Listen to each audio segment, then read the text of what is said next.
అలాగే ఒక విషయం గురించి చెప్పాలనుకుంటున్నాను. ప్రీవియస్గా నేను ఏ న్యూస్ ఛానల్స్ విన్నా అన్నిట్లో బూతులు తిట్లు ఎక్కువ అయ్యాయి సార్. ఎప్పుడైతే మీరు సీఎంగా రాజకీయాల్లోకి వచ్చారో బూతులు తిట్లు అనేవి చాలా తగ్గాయి sir. We're thank you for that sir. Next నేను అడగబోయే క్వశ్చన్ వచ్చేసి, మహిళల గౌరవ రక్షణ విషయంలో మీరు అనుకున్నది చేయగలుగుతున్నారా? మా రక్షణకు మీరు ఎలాంటి భరోసాని ఇస్తారు సార్? చాలా సంతోషం. I'm very happy. మంచి క్వశ్చన్ అడిగావు. ఒకటి మాత్రం గట్టిగా చెప్తున్నా, బూతులు మాత్రం కంట్రోల్ చేశాను. టీవీల్లో బూతులు లేవు, అసెంబ్లీలో బూతులు లేవు, సోషల్ మీడియాలో బూతులు లేవు.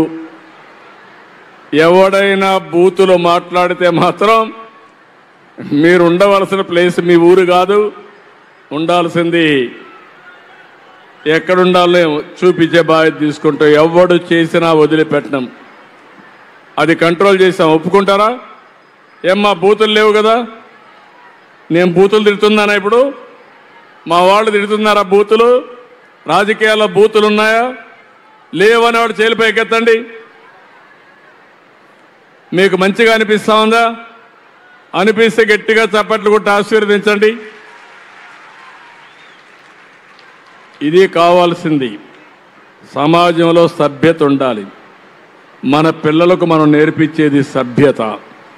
ఆ సభ్యత లేనప్పుడు బూతులు తిట్టుకుంటే చాలా భావితరాలు కూడా నాశనం అయిపోయే పరిస్థితికి వస్తారు. రెండవ విషయం మీరు అడిగారు, ఒక విషయం ఇది కూడా చాలా ముఖ్యం మనందరికీ. ఆ విషయం ఏంటంటే ఆడబిడ్డల భద్రత. గడిచిన 5 సంవత్సరాల్లో మీకు జరిగింది ఒక్కసారి ఆలోచిస్తే, ఒక గంజాయి అనేది రాష్ట్రంలో ఒక పంట అయిపోయింది. ఎక్కడికక్కడ గంజాయి తయారు చేయడం, ఆ గంజాయిని ఎగుమతి చేయడం, వేరే ప్రాంతాలకు పంపించడం, ఇక్కడ కూడా గంజాయి ఎక్కడ పోయినా స్కూల్లో కాలేజీల్లో ఏ సెంటర్లో చూసినా గంజాయి ఉండడం. నేను ఎన్నికల్లో మీ అందరికీ ఒక మాట చెప్పాను, నేను అన్ని పనులు కష్టపడి చేయగలుగుతాను, కానీ గంజాయికి అలవాటు పడిన వాళ్ళు అడిక్ట్ అయిపోతారు. ఆ గంజాయి కానీ తీసుకోకపోతే ఉండలేరు, పిచ్చి పడుతుంది వాడికి. ఒక తాగుబోతుకి సాయంత్రం అయితే తాకపోతే ఉండలేడు. అలాంటిది గంజాయి అయితే ఇంకా చాలా వరకు నర్వస్ కూడా హిస్టేరిక్ అయిపోతాయి. అలాంటి విషయం కూడా మీకు చెప్పాను నేను. గంజాయి కానీ డ్రగ్స్ కానీ రెంటికి అలవాటు పడ్డారు మన రాష్ట్రంలో. ఇప్పుడు మీరు చూస్తున్నారు, నేను ఒక ప్రత్యేకమైన వ్యవస్థ తీసుకొచ్చాను, ఈగల్ అనే వ్యవస్థ తీసుకొచ్చాను. గూగుల్ మ్యాప్లో చూస్తున్నాను, ఎక్కడ గంజాయి పంట ఉందో చూసి దాన్ని ఐడెంటిఫై చేసి మళ్ళా డ్రోన్లు పంపించి ఎక్కడ ఎగ్జాక్ట్ స్పాట్ ఉందో అక్కడ చూసి పంట వచ్చే లోపలనే దాన్ని నాశనం చేస్తున్నాం.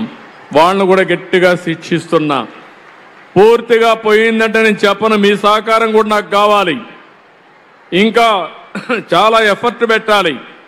అలవాటు పడినటువంటి వ్యక్తి తక్కువ ఖర్చు పెట్టి ఎక్కువ బండి ఇస్తున్న డబ్బులు వస్తాయి. అలాంటప్పుడు ఏం చేస్తాడు? నేను ఎంత గట్టిగా ఉన్నా పండిస్తున్నాడు, దొంగతనంగా అమ్ముతున్నాడు. ఒక పటిష్టమైన యంత్రాంగాన్ని తయారు చేశారు రహస్యంగా. ఒకడు తయారు చేస్తాడు, ఒకడు కొంటాడు, ఒకడు రవాణా చేస్తాడు, ఒకడు రిసీవ్ చేసుకుంటాడు. అన్నీ కూడా కోడ్ భాషలు వెళ్ళిపోతూ ఉంటాయి టెక్నాలజీలో, ఎవరికి అర్థం కాని భాష. దీనివల్ల బ్రేక్ చేసుకుంటా వస్తున్నాం. అందుకే ఇంకో పక్క డ్రగ్స్ కూడా కంట్రోల్ చేస్తున్నాం. మూడో విషయం చెప్తున్నాం, కొంతమంది ఆడబిడ్డలంటే చాలా ఈజీగా తీసుకుంటున్నారు, ఇష్టానుసారంగా బిహేవ్ చేస్తున్నారు.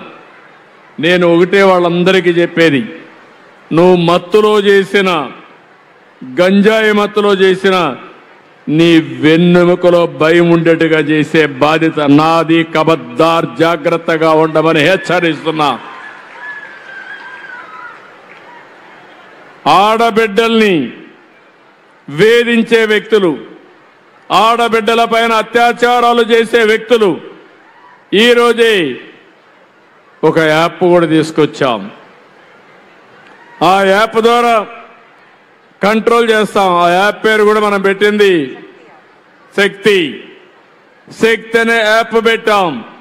మీరు ఒక్క మెసేజ్ ఇస్తే 8 నిమిషాల్లో 7 నిమిషాల్లో ఎక్కడున్నా ఎత్తుక్కుంటా వచ్చే బాధ్యత కూడా పెట్టాం. దీంతోనే ఆపను. ఎవరైనా సరే ఇష్టానుసారంగా చేస్తే వాళ్ళ జీవితంలో అదే చివరి రోజు చేసే పరిస్థితి వస్తుంది. కబద్దార్, జాగ్రత్తగా ఉండమని మరొకసారి హెచ్చరిస్తున్నా. ఈ మహిళా దినోత్సవం పవిత్రమైన దినోత్సవం. నా ఆడబిడ్డలకు ఇచ్చే భరోసా ఇది. మీరు స్వేచ్ఛగా తిరిగే పరిస్థితి రావాలి. సమాజంలో మీ గౌరవం పెరగాలంటే మనం కూడా గట్టిగా ఉండాల్సిన అవసరం ఉంది. నేను చేయాల్సిన పని నేను చేస్తాను. కానీ మిమ్మల్ని అడుగుతున్నా, అధైర్యపడద్దండి, భయపడద్దండి.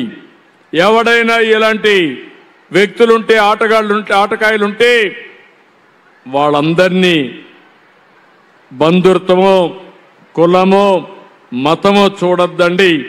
వాళ్ళు స్త్రీ శక్తికి వ్యతిరేకులు. అలాంటి వ్యక్తుల్ని మాత్రం సమాజం నుంచి వెలివేసే బాధ్యత మీది.